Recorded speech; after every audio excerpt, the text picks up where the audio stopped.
All right, so we're on to topic 9.6. Oops, let's go back. Globalized culture. And so, essential question today is, to what extent has globalization changed cultures around the world?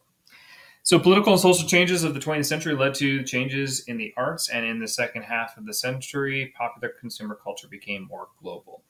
And that's something that, we talked about globalization, a consequence of being able to have better technology to move things around the world.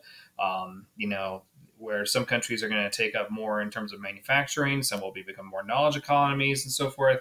But you're also going to see the spread of, mass media. It taught us with radio to begin with, and then television, movies, a whole bunch of other things. And so people who see Marvel movies here in the United States are also seeing them in China. They're seeing them in Europe and all over the world. And so the popularization of different cultural phenomena definitely finds its way around the world. And as more people get exposed to more and more cultures, it's going to lead to kind of a blending of different cultural ideas and to create this global culture itself. All right. So some of the examples you can think about as far as global cultural phenomena, we have reggae, which comes from the island of Jamaica. Of course, everyone hopefully knows who Bob Marley is, where his music is not only a inspiration to the people of Jamaica, but the United States and around the world. I've even seen YouTube videos with Russian reggae, and you wouldn't think Russian and reggae would mix well together, but it's actually quite good. And it becomes kind of a global phenomena in terms of music. And it's not the only one. I mean, pop music all over the world and such. If anyone's ever listened to K-pop, you can tell that a lot of that's influenced from popular music and boy band music of the 1990s here in the United States. And then those kids grow up and make their own pop music as well, and have the K-pop movement going on. So Bollywood, which is basically India's Hollywood. But Bollywood, it's they make more. India makes more movies on average than people of the United States, and Hollywood does. And so their style of movie making has become very popular and all around the world. It hasn't really quite hit to the United States yet, which you don't see a lot of Bollywood films played in American theaters, but you see Bollywood films played in places all over the world too. So it becomes a global phenomenon as well. Sporting events such as the World Cup, which soccer is the most popular sport in the world.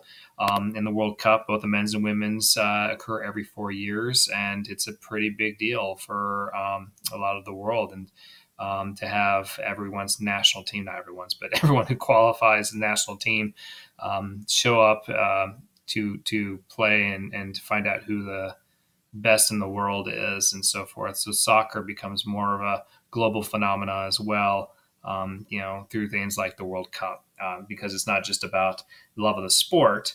It's also about national pride for many people too. And the same thing with the Olympics as well. That becomes much more global, where the Olympics started in 776 BC in Greece.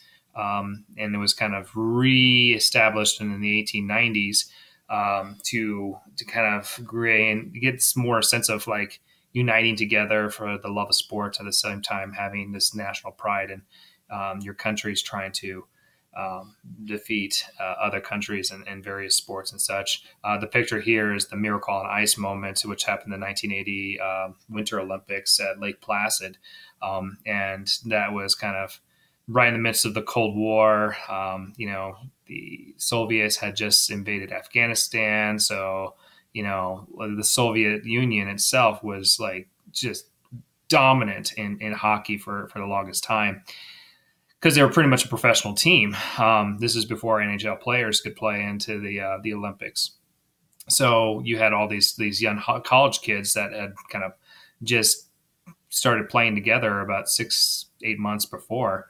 And they end up defeating the mighty Russian team, and so, or the Soviet team, I guess would be a better way of putting it, which we kind of gave a lot of national pride to the Americans after that happened. So, all right, arts, entertainment, popular culture increasingly reflected the influence of globalized society. And again, I just mentioned, like where types of music have made their way around the world and become more and more popular. And you also see a lot of fusion of music. One of my favorite bands is a band called Flogging Molly, which takes Irish folk music and then kind of adds a punk rock twist to it. And that's kind of what it becomes.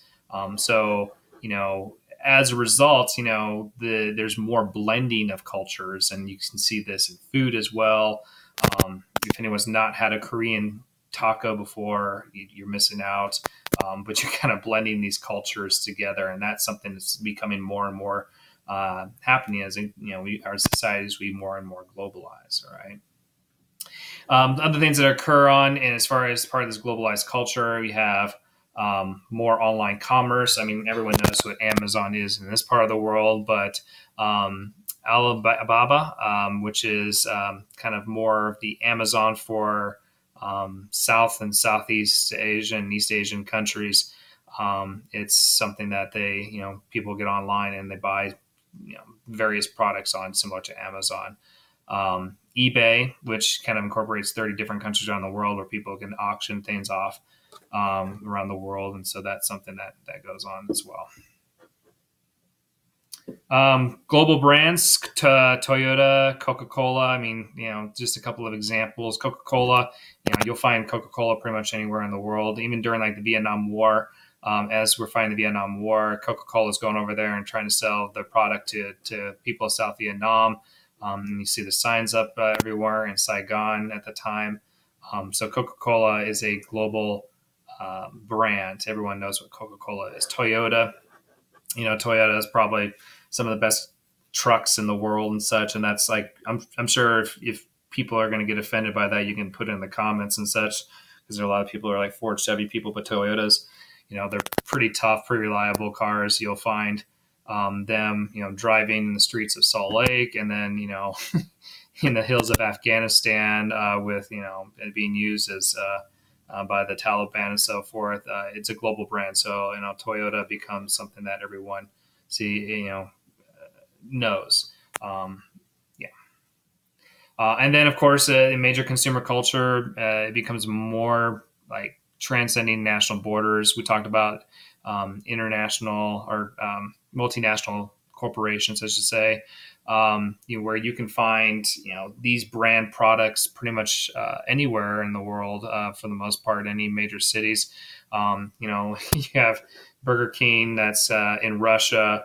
You have a McDonald's that's somewhere in the Middle East. My guess would be Kuwait or the UAE, Saudi Arabia and such.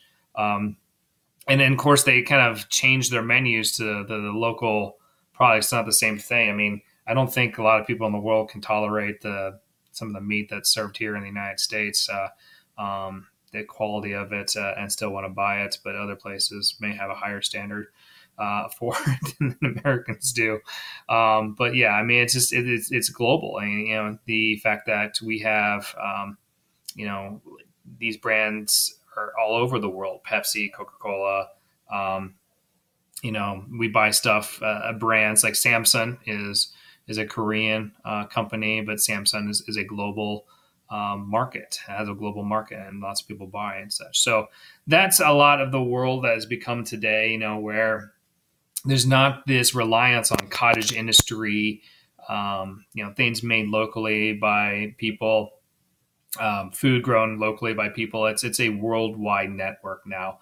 And so all of these, this consumer culture of buying and buying and buying and such, which has its consequences we talked about in the previous lectures. It has transcended national borders. And so you find, this consumer culture all over the world now. So that's a major change to cultures itself. Okay. All right. So that's it for this one. It's a pretty short one. To what extent has globalization changed cultures around the world? Don't just reflect on what we talked about in this lecture. Think about what you learned last year in AP Hug, because this is a major part of their curriculum. And you're welcome to respond in Canvas. And that's it. I hope you all are safe and healthy, and we will finish up Unit 9 tomorrow.